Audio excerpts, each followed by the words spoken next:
नागरिक शास्त्राचा rapid study करतोय आपण. भारताची संसद हे दुसरं प्रकरण आहे आणि त्यातले येणारे प्रश्न पहा. संसदेची निर्मिती कोण करते? संसदेची निर्मिती पहा.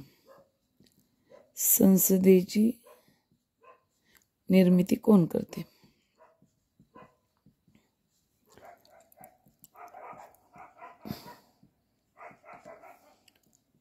तर संसदेची निर्मिती करणारे कोण आहेत? संविधान. संविधानाने संसदेची निर्मिती होते पहा. संविधानाने संसदेची निर्मिती होते. प्रश्न क्रमांक 2 आहे, सभागृह कोणते सांगा? तर संसदेचे सभागृह कोणते आहेत? 2 सभागृह आहेत.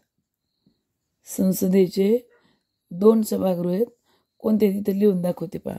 संसदेचे सभागृह लोकसभा आणि राज्यसभा. पहिलं लोकसभा आहे आणि दुसरे राज्यसभा.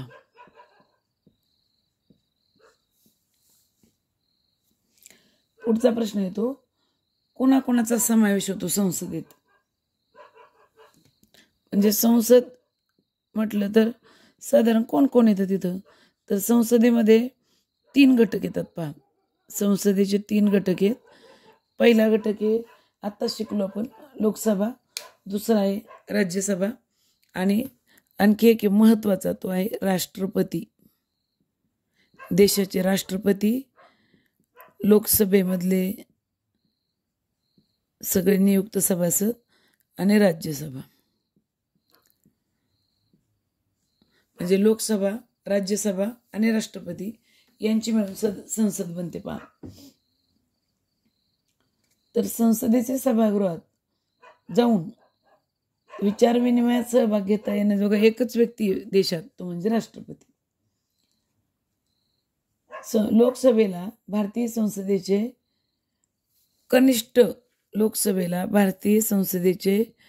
कनिष्ठ व प्रथम सभागृह म्हणतात.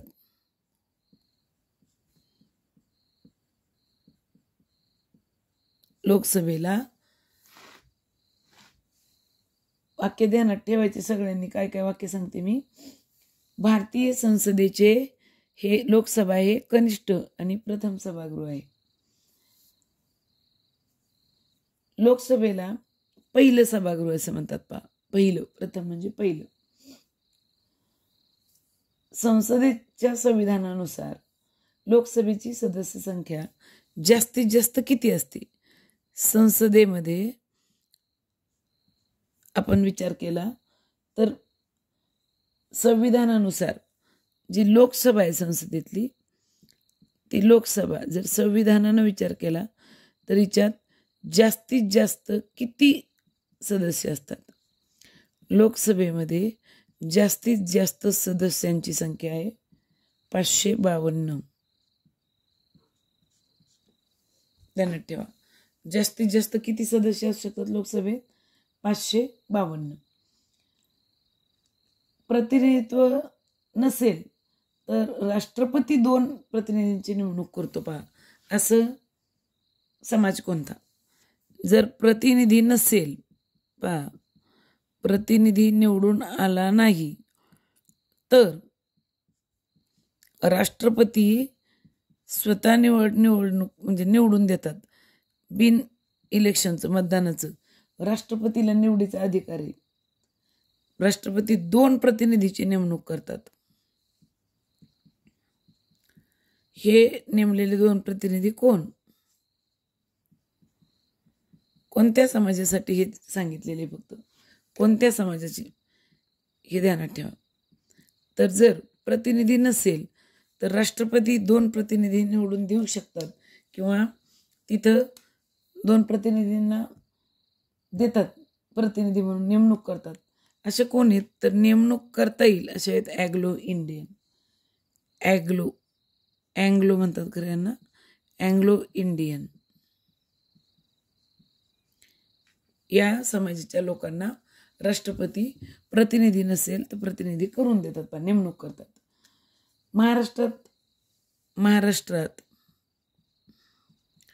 महाराष्ट्रातून लोकसभेत किती सदस्य जातात? तर महाराष्ट्रातून लोकसभेत जाणाऱ्या सदस्यांची संख्या 48 आहे. 48 सदस्य जातात पहा.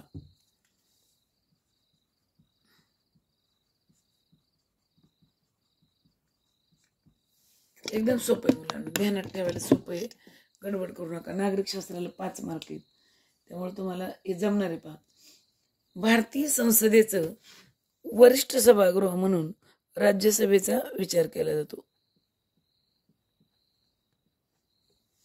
भारतीय संसदेचं वरिष्ठ सभागृह म्हणून राज्यसभा आहे आणि राज्यसभेला द्वितीय सभागृह म्हणतात. लोकसभा प्रथम आहे, हे द्वितीय आहे.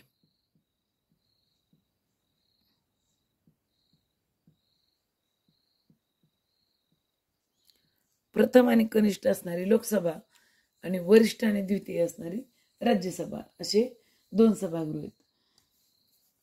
राज्यसभेत कोण कोण असतात? तर आता राज्यसभेबद्दल बोलूया. पहा, इथे मी राज्यसभा जर लिहिली तर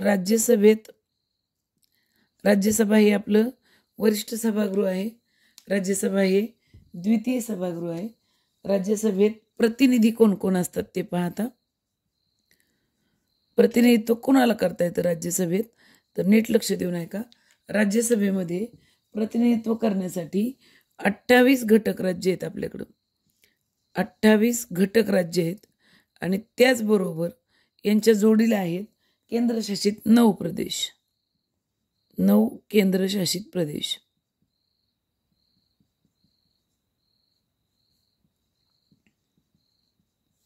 नीट लक्ष देऊन पहा. 9 केंद्रशासित प्रदेश आणि 28 घटक राज्य यांच्यातले प्रतिनिधी राज्यसभेत असतात. पहा, राज्यसभेत किती सदस्य आहेत? तर राज्यसभेमध्ये सदस्यांची संख्या एकूण लोकसभेपेक्षा कमी, जवळजवळ निम्मेच आहेत, 250 आहे. लोकसभेच्या निम्मी का बघा, हो म्हणताना आणि गोंधळात पडतात. पहा, राज्यसभेबद्दल बोलूया, नंतर लोकसभेबद्दल बोलूया. राज्यसभेमध्ये 250 प्रतिनिधी असतात आणि ते 28 घटक राज्य आणि 9 केंद्रशासित प्रदेशातून निवडले जातात. तर मग घटक राज्यातून किती निवडायचे आणि मग केंद्रशासित मधून किती निवडायचे? तर या 250 पैकी साधारण 238 लोक हे घटक राज्यातले, 250 पैकी 238 लोक हे घटक राज्यातले असून जे 12 उरलेले 12 उरतील आता, हे 12 जण केंद्रशासित प्रदेशातून घेण्याऐवजी ते कुठून घेतात? तर कला, क्रीडा, साहित्य, समाजकार्य यांच्यातून घेतात. पहा, हे सदस्य 12 सदस्य कुठून घ्यायचे? तर कलाकार, चित्रकार, साहित्य, विज्ञान,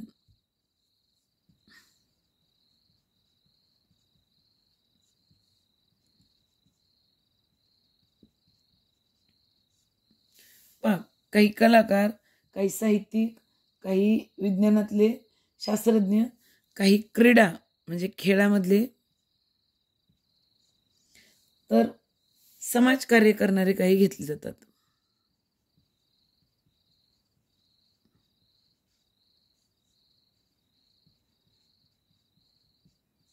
म्हणजे क्रीडा क्षेत्रातले अव्वल, विज्ञानातले शास्त्रज्ञ, कला मग ती कोणतीही असो, आणि साहित्य, त्याचबरोबर समाजकार्य करणारे, या 5-6 घटकापैकी 12 सदस्य राज्यसभेत असतात. तर 250 पैकी 238 सदस्य हे घटक राज्यातून निवडले जातात. या 12 सदस्यांची नेमणूक करणारा व्यक्ती कोण? हे 12 सदस्य जे घेतले जातात हे कोण नेमतं? तर यांची नेमणूक राष्ट्रपती करतात. पहा, राष्ट्रपती स्वतः या 12 सदस्यांची निवडणूक म्हणजे निवडून घेतात. त्यांना कुठून? कला, साहित्य, क्रीडा, विज्ञान आणि समाजकार्यातल्या लोकांना. या 12 सदस्यांची निवडणूक कोण करते? बेरीज करून पहा तुम्ही, 50 झालीत. पहा, राष्ट्रपती 12 आणि 238 घटक राज्यातून. राज्यसभा कधीच विसर्जित होत नाही. पहा, ध्यानात ठेवा हे वाक्य. लोकसभा विसर्जित होते, राज्यसभा कधीच विसर्जित होत नाही. महत्वाचं वाक्य आहे, कधीच विसर्जित होत नाही.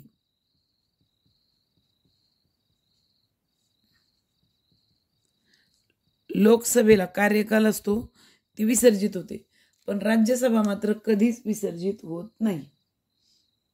मग काय बरं होत नाही, तर हिला कायमस्वरूपी सभागृह म्हटलं जातं. पहा, राज्यसभेला कायमस्वरूपी सभागृह असं नाव आहे. राज्यसभेला कायमस्वरूपी सभागृह असं म्हणतात. का बरं असं म्हणतात कायमस्वरूपी? का नाही विसर्जित होती? तर याचं कारण असं आहे की 6 वर्षाचा काळ पूर्ण झाला, 6 वर्ष पूर्ण झाले कुणाला? राज्यसभेच्या प्रतिनिधीला, की 6 वर्ष पूर्ण झालेल्यांना त्यापैकी 1/3 म्हणजे 1/3 सदस्य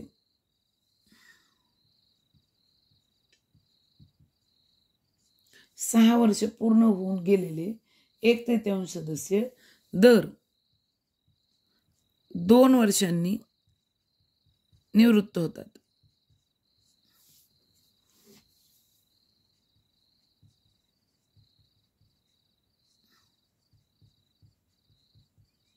म्हणजे आधी त्यांनी 6 वर्ष काम करायचं, राज्यसभेचं प्रतिनिधित्व करायचं.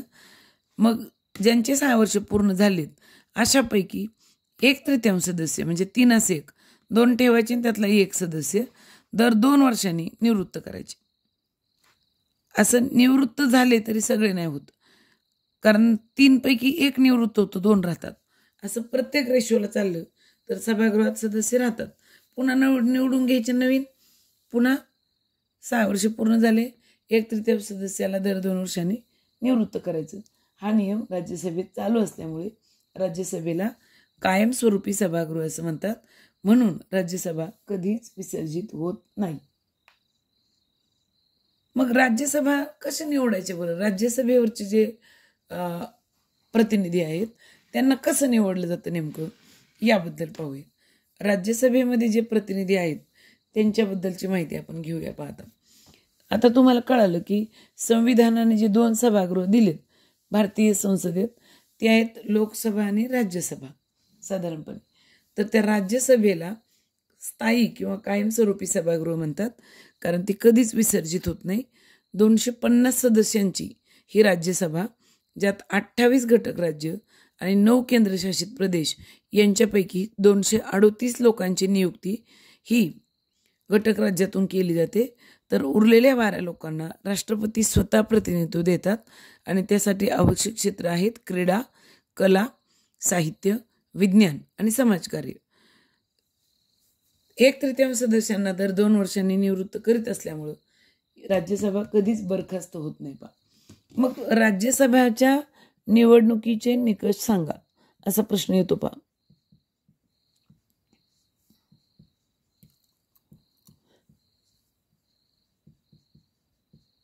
राज्यसभा जर बरखास्त होत नसेल तर मग काय निकष आहेत राज्यसभेच्या निवडणुकीचे, यावर प्रश्न येतो आणि आपल्याला तो सांगता यावा. राज्यसभेच्या निवडणुकीचे निकष सांगा. तर एकच निकष आहे, 30 वर्ष पूर्ण वय असलेला व्यक्ती आणि तो भारतीय असावा. भारतीय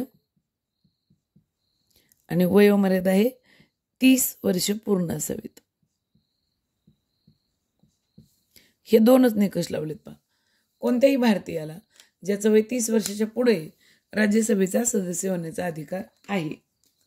कळतंय का? पहा, लोकसभा आणि राज्यसभा या दोन्हींच्याही सदस्यांना, म्हणजे लोकसभेचा असू द्या नाहीतर राज्यसभेचा असू द्या, या दोन्हीतले मिळून जेवढे सदस्य आहेत त्या सर्व सदस्यांना खासदार असं म्हणतात.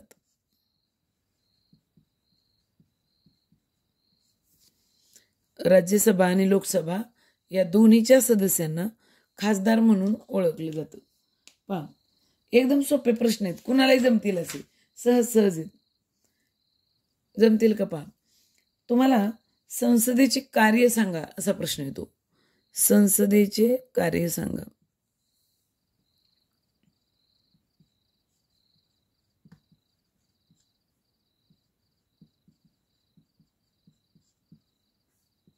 संसदेचं काय कार्य आहे हे तुम्हाला विचारलं जातं. तर पहिलं कार्य आहे संविधानात दुरुस्ती.